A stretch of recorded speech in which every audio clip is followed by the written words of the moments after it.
Hi, Dr. Webb. Hope you're having a nice weekend. And this is Reflect and Connect number 7, Lieberman's Alternative Strings. So Lieberman kind of first directly in the chapter, I say she because in the last take I said he because I assumed. It's terrible since it's like around National Women's Day. But she made a list about of alternative music that goes from American folk, contemporary, jazz, world, and I think it's really important that she categorizes them instead of just like having it all copy paste, because categories are helpful with choosing. But in the chapter she explains the history behind it, and then moves on to how you can apply it in classrooms and what students can take away from that. So she mentions how there's a tradition to playing alternative music, and the reason how it happened is, well, her quote is, all music is the product of human imagination. So alternative music came from having guidelines and rules, traditions that are already set, and breaking them. And I know we mentioned like in class it's kind of going outside of the sandbox or playing outside of the sandbox.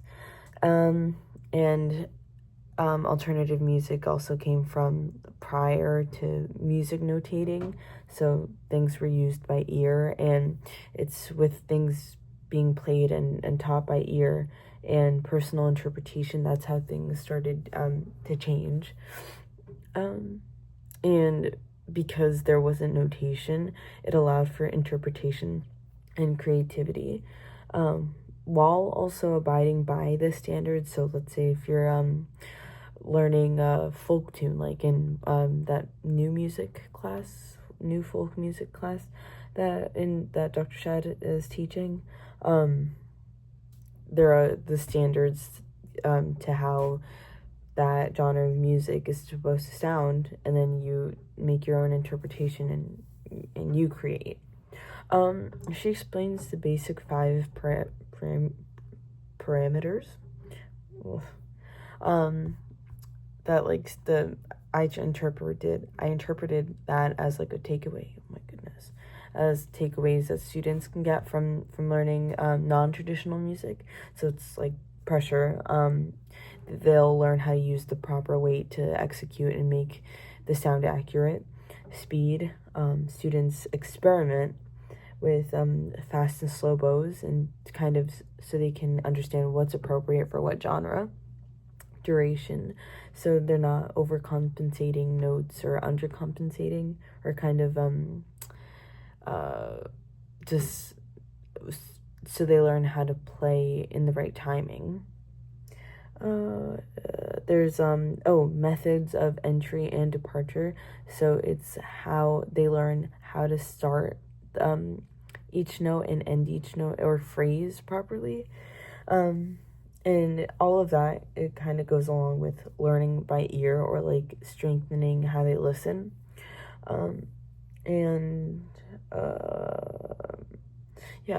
that's really important in music, having them training their ears. And also, aside from them learning about other music, that training by ear can help them when you go back to classical and music like that. She also mentions how to help, aside from just playing music, you have to your students have to understand the history behind each genre that you're teaching, and by it you should do that by having them listen to music and read about the history.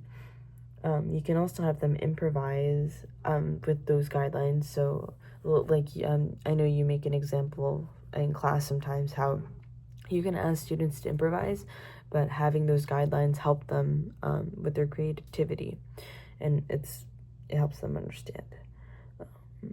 What else? But yes, I personally, I know in my high school, we never played anything other, or we kind of did play alternative music, like Blue Rhythmico. I would say that's alternative. But like me personally, I resented playing anything like that or jazz or country because there wasn't like a proper teaching of it, I guess, or there was never like a lesson taught of it. It was just kind of like we played it. That confused the heck out of me. So I guess in my classroom, I'd really prompt, like I'm very much like in the program paper that I did. It's very close to classical and guideline Western music, and so I know that I would have troubles with programming or having my students learn alternative music, but obviously I need to for them.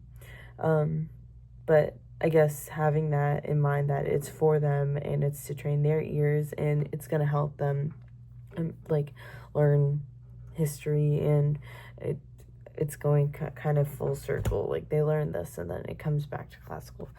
And yeah, that's it. Have a good day.